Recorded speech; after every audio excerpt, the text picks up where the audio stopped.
네, 오늘 말씀은 지난번 주일 오후에 제가 함께 나누었던 열왕기상 앞부분 19장 앞부분의 말씀과 이어지는 말씀입니다. 지난번 우리는 주일 오후 말씀을 통하여서 삶의 위기를 만났을 때에 하나님의 백성의 올바른 자세는 바로 그 즉시 하나님 앞에 서야 함을 우리가 함께 나누었습니다.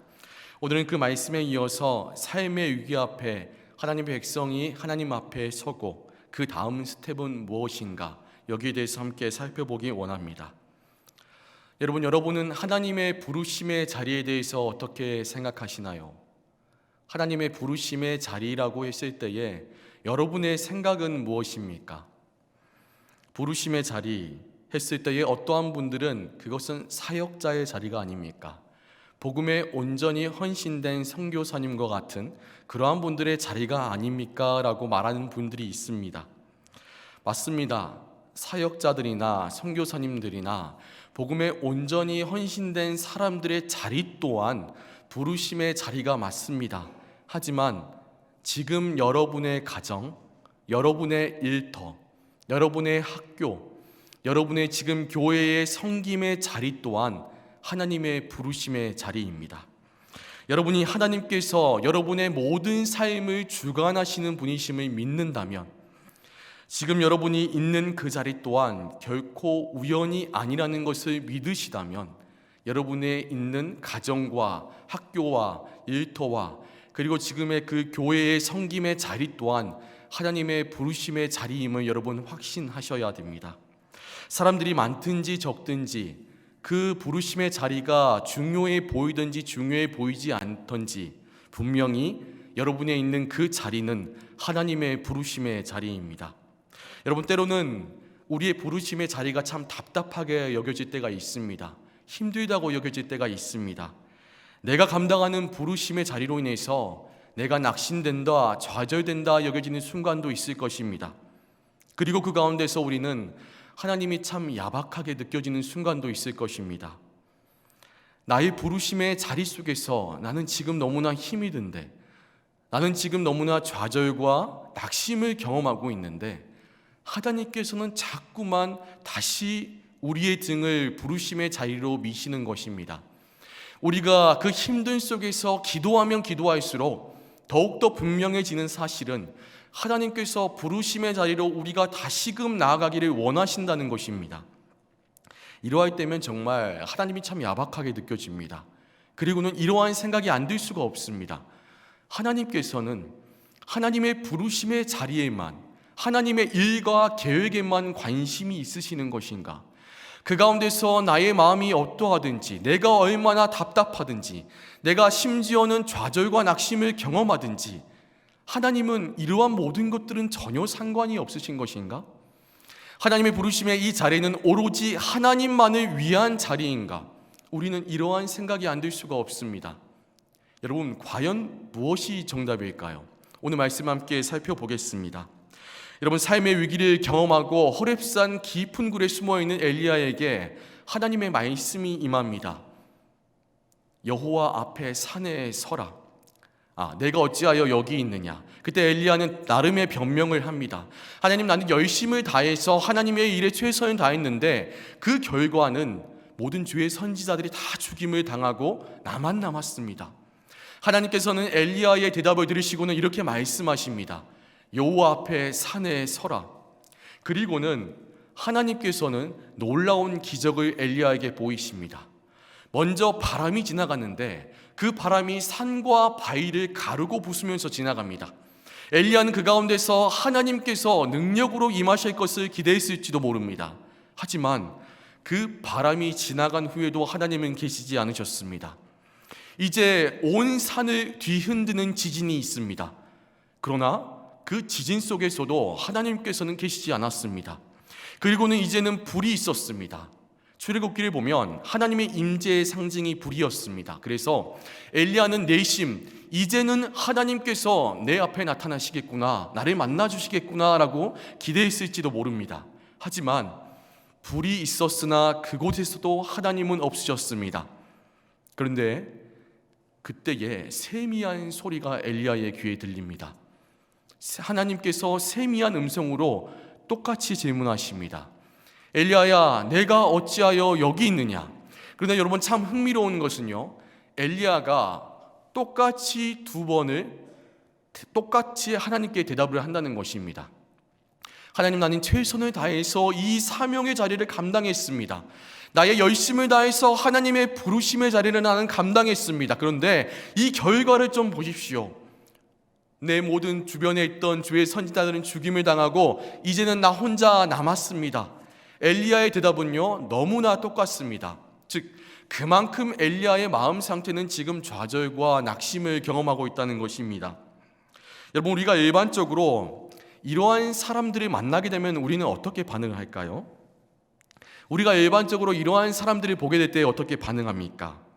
일반적인 우리의 반응은 이러할 것입니다. 참 힘들어 보이시네요. 그렇죠. 많이 지치셨죠? 지금 당신에게 필요한 것은 충분한 휴식과 쉼이 필요해 보입니다. 잠시 생각을 좀 멈추고 하는 분주한 일들도 좀 멈추고 좀 휴식을 취하세요. 엘리야와 같은 사람을 본다면 우리의 일반적인 위로와 격려의 말은 이러할 것입니다. 여러분, 하지만 오늘 15절의 말씀을 보십시오. 15절에 하나님의 대답은 우리를 너무나 당혹해 합니다. 말씀 한번 띄워주십시오. 15절 상반절입니다. 다 같이 읽겠습니다. 시작.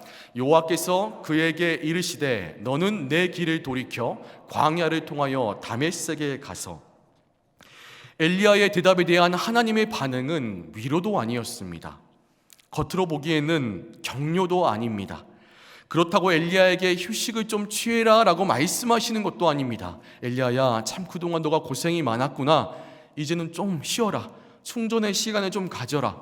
하나님의 대답은 이러한 대답도 아니었습니다.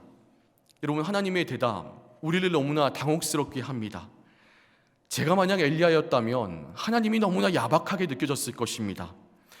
엘리야에게 부르심의 자리는 어떠한 자리입니까? 엘리야의 부르심의 자리는 엘리야에게 위기를 경험케 한 자리였습니다. 그를 좌절과 낙심을 경험케 만드는 자리였습니다. 그런데 하나님께서는 다짜고짜 다시 한번 엘리야에게 내 길을 돌이켜 가라는 것입니다. 즉, 부르심의 자리로 다시 돌아가라는 것입니다. 여러분, 우리는 하나님의 이 말씀을 어떻게 이해해야 됩니까? 저는 솔직히 이 말씀을 처음 봤을 때에는 우리 하나님은 하나님의 일에만 관심이 있으시는 건가? 오로지 하나님의 계획만 중요하신 것인가? 이런 생각이 들었습니다. 아니, 실제로 우리 주변에서 이러한 경우를 우리는 종종 듣거나 우리는 종종 경험하는 순간이 있습니다. 때로는 우리 또한 하나님께서 인도하시는 하나님의 부르심의 자리가 너무나 버겁게 느껴질 때가 있습니다. 그 자리 때문에 내가 너무나 힘들다고 생각되는 순간이 있습니다. 그 속에서 나는 좌절하기도 하고 낙심하기도 하고 엘리야와 같이 깊은 위기를 경험하기도 합니다. 그 자리를 감당하기 위해서 밤마다 나의 눈물이 마를 날이 없습니다. 그래서 때로는 우리 또한 엘리야처럼 하나님 더 이상 못하겠습니다 하면서 도망칠 때도 있습니다. 여러분, 정말 이럴 때면요, 우리 또한 로뎀 나무 아래에서 하나님께 간구하였던 엘리야의 기도를 하게 될 때도 있습니다. 하나님, 지금 내가 너무나 힘이 듭니다. 내가 할 수 있는 것은 다 해보았습니다. 하지만 이젠 내게는 더 이상 어떤 의욕도 의지도 남아있지 않습니다. 하나님, 그냥 지금 저 좀 데려가 주셔요. 우리도 또한 부르심의 자리에서 너무 힘들 때면, 너무나 위기를 경험할 때면 로뎀 나무 아래서 하나님께 이렇게 간구하였던 엘리야의 기도를 하기도 합니다. 여러분, 그런데 하나님께서는 어떻게 하십니까? 번번이 우리의 등을 다시금 떠미십니다. 나는 지금 부르심의 자리 가운데서 눈물이 마를 날이 없는데, 너무나 힘이 든데 하나님께서는 엘리야에게 그러하셨던 것처럼 우리의 등을 다시금 떠미십니다. 묵묵히 우리의 등을 미십니다. 기도를 하면 할수록 더욱 분명하게 하나님의 부르심의 자리로 나아가라고 말씀하십니다. 여러분, 이럴 때는 머리로는 우리 하나님께서는 그러한 분이 아니시지만 머리로는 알겠는데 마음으로는 이게 잘 안 됩니다. 하나님이 마음속에서는 자꾸만 야박하게 느껴집니다. 그래서 처음에는 나의 마음을 좀 잠잠케 해보려고 하지만 이내 우리의 마음에 하나님에 대한 이러한 질문들이 계속하여 솟아납니다. 정말 하나님께서는 하나님의 계획과 하나님의 일에만 관심이 있으시는 것인가? 이 부르심의 자리에서 나의 마음이 어떻게 되든지, 내가 얼마나 답답하고 좌절과 낙심을 경험하는지 하나님은 아무런 관심이 없으시는 것인가? 하나님에 대해 머리로는 알겠는데 가슴으로는 자꾸만 이런 질문이 솟아나는 것을 우리 또한 경험하게 됩니다. 우리의 마음을 아무리 잠재워 보려고 해도 이러한 순간에는 잘 되지 않습니다. 여러분, 정말 우리 하나님은 이러한 분이실까요? 하나님께서 우리 인도하시는 이 부르심의 자리는 하나님만을 위하는 자리입니까? 그러고 보면 우리가 성경의 인물들의 실제적인 예를 생각해 보았을 때에 또 그렇기도 하는 것 같습니다. 여러분, 요셉의 삶을 한번 기억해 보십시오. 요셉이 아직 성인이 되지 않았을 때에 17살의 날에 남들도 아니고 형들의 손에 애굽에 팔려갔습니다. 여러분, 우리는 동영상을 볼 때에 스킵이라는 그 버튼이나 아니면 지루하면 건너뛰기도 합니다. 하지만 사람의 삶이 그렇게 건너뛸 수 있습니까? 요셉은 17살에 애굽에 팔려가서 애굽의 총리가 되기까지 30살이었습니다. 그는 13년의 시간을 오롯이 건너뛰지도 못하고 견디어내야 했습니다. 여러분, 사무엘을 한번 기억해 보십시오. 여러분은 자녀를 다 낳아보시고 웬만한 분들은 키워보셨을 것입니다. 여러분, 자녀를 낳으면요, 저는 아직 경험해 보지 못했지만 눈에 넣어도 그 자녀가 아프지 않을 만큼 사랑스럽다고 합니다. 그 어린 자녀 얼마나 작고 연약합니까? 하나하나 부모의 도움이 필요합니다. 부모의 보살핌과 사랑이 필요합니다. 여러분, 이런 말이 있지요. 자녀가 성장하면서 얼마나 부모님의 마음을 점점 더 아프게 하고 썩게도 합니까? 그런데 부모님은 어릴 적 자녀의 그 사랑스러운 모습, 그 아기 때의 모습을 평생을 기억하면서 그 자녀가 자라나면서 부모의 마음을 썩게 해도 그 어릴 때 그 사랑스러운 아이의 모습을 기억하며 자녀를 사랑하고 품는다고 합니다. 사무엘의 입장에서도 한번 생각해 보십시오. 어린 나이에 이제 엘리 제사장의 그 집안으로 갔습니다. 아무리 제사장이 잘해줘도 부모님의 손길과는 다릅니다. 절기마다 다른 아이들은 부모님의 손을 잡고 기도하러 하나님께 예배하러 왔을 것입니다. 그때의 사무엘 선지자가 그 또래 아이들을 보면서 어떠한 생각을 했겠습니까? 여러분, 다윗은 어떠합니까?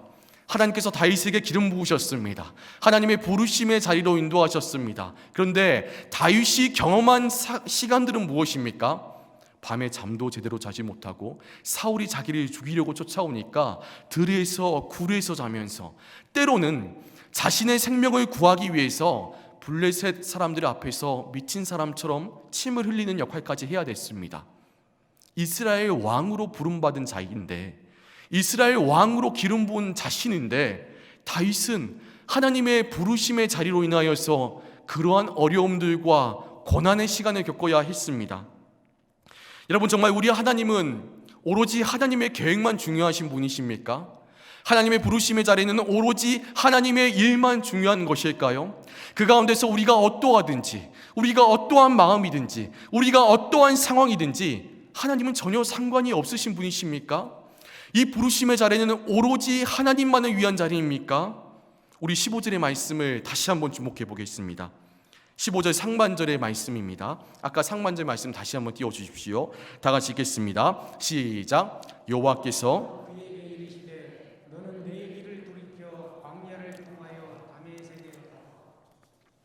15절에 이 말씀을 직역하면 다음과 같습니다. 너는 가라. 너는 너의 길 다메섹 광야로 가라. 하나님께서 엘리야에게 다시 부르심의 자리로 돌아갈 것을 말씀하십니다. 그런데 이 하나님의 말씀에 여러분 주목해 보십시오.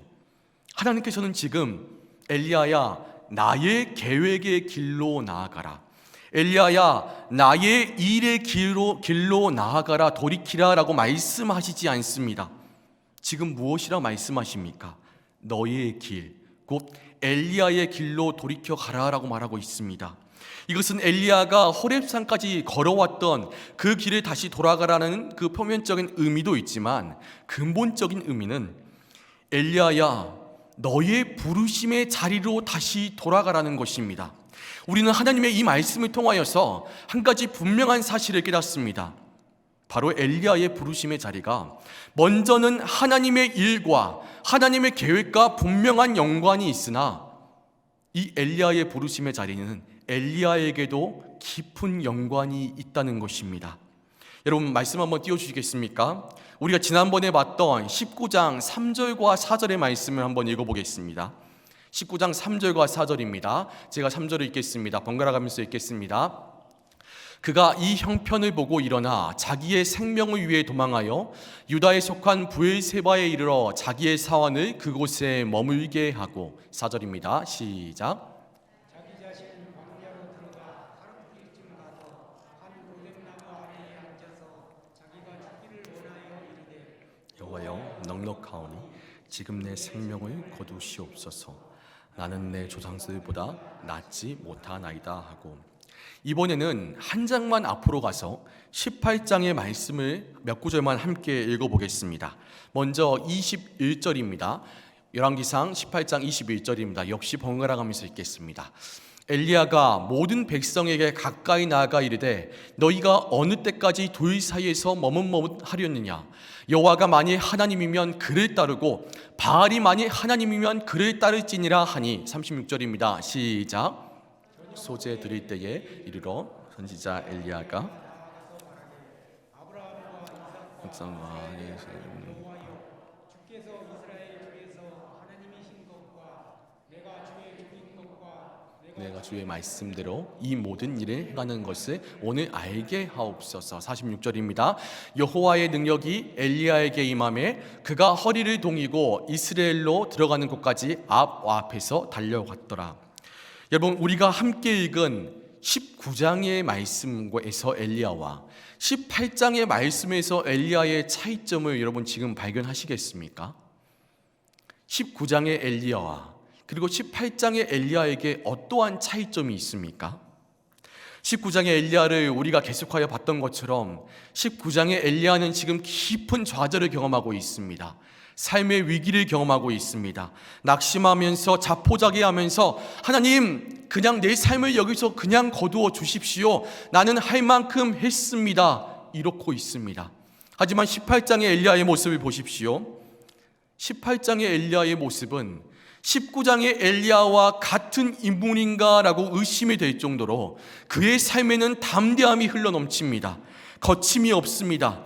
그의 삶을 통해서 하나님의 살아계심이, 하나님의 전능하심이 온 땅 가운데, 온 이스라엘 가운데 선포되고 있습니다. 여러분 무슨 차이입니까? 18장의 엘리야와 19장의 엘리야에게는 어떠한 차이가 있는 것입니까? 바로 부르심의 자리에 대한 차이가 있습니다. 여러분 엘리야가 지금 하나님의 자리에, 부르심의 자리에 있는가? 엘리야가 지금 하나님의 부르심의 자리에 떠나 있는가? 18장의 엘리야와 19장의 엘리야에게는 바로 이 차이가 있습니다.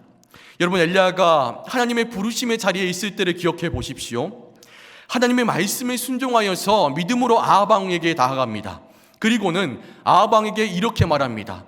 하나님께서 이제 3년 동안 이 땅에 비를 내리지 아니하실 것입니다. 여러분 생각해 보십시오.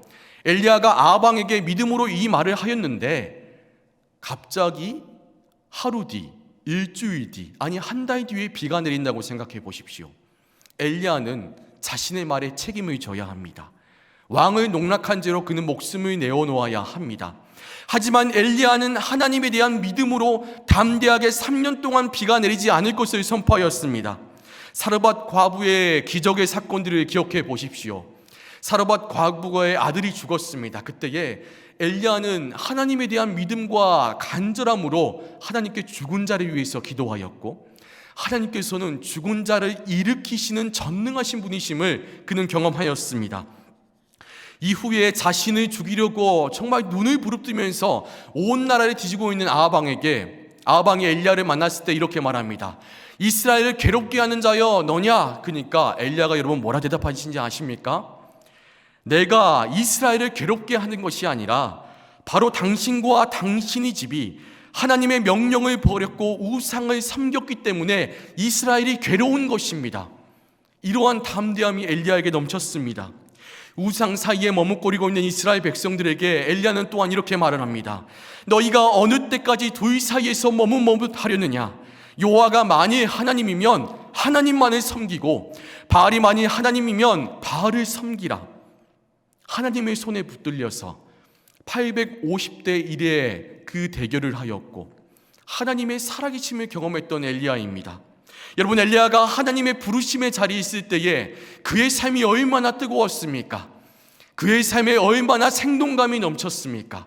그의 삶을 통하여서 온 나라 가운데 하나님의 살아계심이 선포되었습니다. 하지만 반면에 엘리야가 부르심의 자리에서 도망하였을 때에 여러분, 그의 삶의 모습을 주목해 보십시오. 엘리야는 부르심의 자리로 자신이 힘들다고 생각했을 것입니다. 그 부르심의 자리 때문에 내가 지금 지친다고 생각했을지도 모릅니다.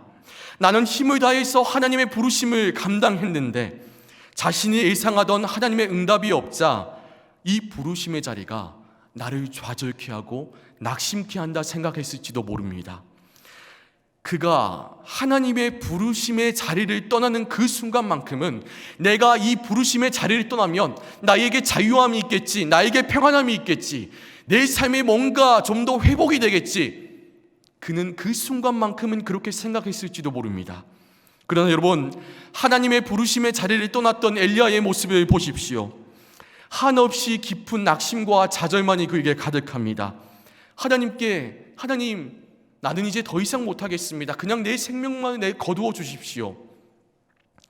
호렙산 굴에 들어가서 숨어서 나오려고 하지 않습니다. 여러분, 그가 부르심의 자리를 떠났으면 더 자유롭고 더 생동감 넘치고 더 평안과 더 담대함이 있어야 되는 거 아닙니까? 그러나 엘리야에게 찾아온 것은 깊은 낙심과 좌절입니다. 한없이 깊은 무기력함입니다. 여러분, 18장에 그 담대하던 엘리야는 어디 있습니까? 하나님의 손에 붙들려서 정말 가슴 뜨겁게 하나님의 영광을 위해 살아가던 그 엘리야는 어디 있습니까? 우리는 이와 너무나 흡사한 일을 요나 선지자의 스토리를 통하여서 다시 한번 확인할 수 있습니다. 여러분, 하나님께서 요나 선지자에게 말씀하십니다. 아수르의 수도 니느웨에 가서 하나님의 말씀을 선포하는 것입니다.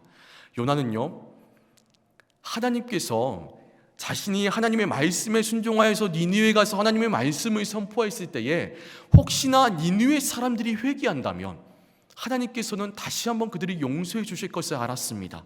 여러분, 아수르는요, 북이스라엘의 원수와 같은 나라입니다.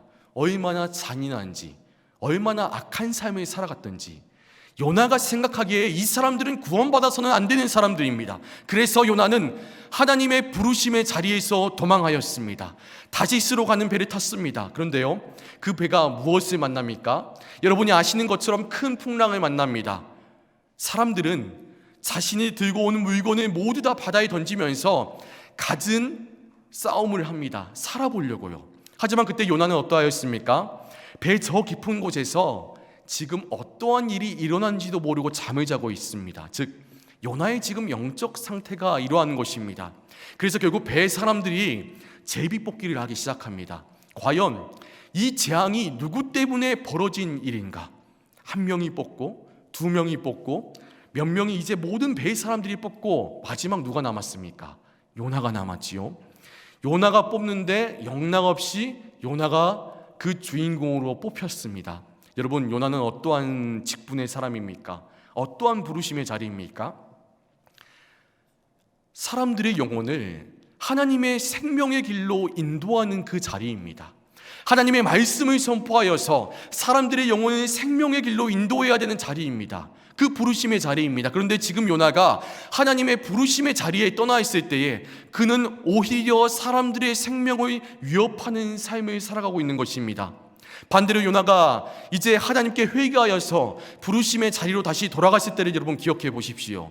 요나가 다시 니느웨에 돌아가서 그 성의 백성들에게 하나님의 말씀을 선포합니다. 그런데 여러분, 아수르의 백성들이, 요나가 생각하기에 도무지 구원받아서는 안 된다고 여기는 사람들이, 왕에서부터 모든 높고 낮음을 제외하고 모든 사람들이 하나님께 회개하기 시작합니다.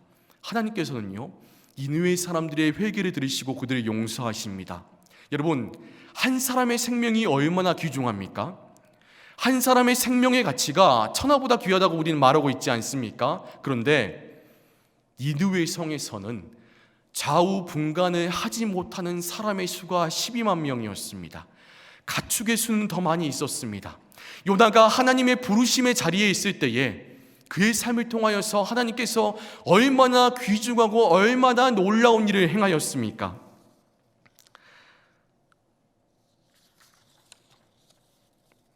여러분, 애굽에 팔려간 요셉의 삶의 이후의 모습을 기억해 보십시오. 그 부르심의 자리에서 요셉이 총리가 되고 애굽에서 이제 하나님의 영광을 위해서 얼마나 가치 있는 삶을 살아갔습니까? 사무엘이 그 부르심의 자리에 있을 때를 기억해 보십시오. 사무엘이 이스라엘 백성들이 영적으로 어두워져서 하나님의 말씀을 듣지 못하고 하나님의 말씀에 대해서 희귀해진 그 시대에 사무엘은 이스라엘 백성들에게 하나님의 생명의 말씀을 전하였습니다. 다윗은 이후에 어떠하였습니까? 그 하나님의 부르심의 자리에서 우리가 성경에서 계속하여 확인했던 것처럼 다윗은 내 마음에 합한 자라, 다윗은 내 마음에 합한 왕이라, 하나님의 마음에 합한 왕이 되었습니다. 즉 오늘 본문의 엘리야의 부르심의 자리는 사실 엘리야를 살게 하는 자리인 것입니다. 그의 심령을 사실은 살게 하는 자리인 것입니다. 여러분, 엘리야는 자신의 부르심 때문에, 그 자리 때문에 하나님의 은혜를 경험하고 그 부르심의 자리에서 하나님의 손에 붙들려서 정말 불꽃처럼 뜨거운 삶을 살아갔던 것입니다. 엘리야가 하나님의 부르심의 자리에 있을 때에 그의 삶이 얼마나 가슴 벅찬 삶이었는지요. 가장 엘리야다운 삶을 살아갔던 것입니다. 곧 그 부르심의 자리가 엘리야를 살게 했던 자리인 것입니다. 여러분, 마찬가지입니다. 우리 삶에도 하나님의 동일한 부르심의 자리들이 있습니다.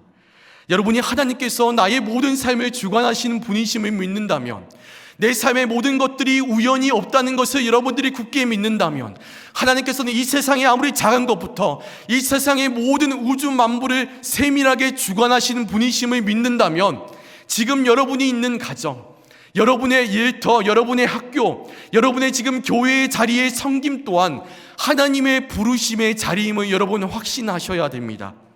여러분, 때로는 부르심의 자리가 나를 너무나 힘들게 할 수가 있습니다. 이 부르심의 자리 때문에 내가 너무 좌절되고 낙심되다 여겨질 수도 있습니다. 이 부르심의 자리 때문에 나의 에너지가, 나의 삶이 고갈된다고 여겨지는 순간도 있을 것입니다. 내가 이 부르심의 자리를 지탱하고 있다고 생각되어지는 순간도 있을 것입니다. 그러나 여러분, 사실 하나님의 부르심의 자리가 저와 여러분을 살게 하는 자리입니다. 하나님께서 우리에게 맡기신 그 부르심의 자리가 사실은 나의 심령을, 여러분의 심령을 살게 하는 자리입니다. 우리가 하나님의 은혜를 경험하게 하는 자리고 하나님의 살아계심을 경험하게 하는 자리입니다. 우리가 하나님의 부르심의 그 자리에 있을 때에 가장 나다운 삶, 가장 가치 있는 삶, 결코 후회함이 없는 삶을 우리는 살아갈 수 있습니다.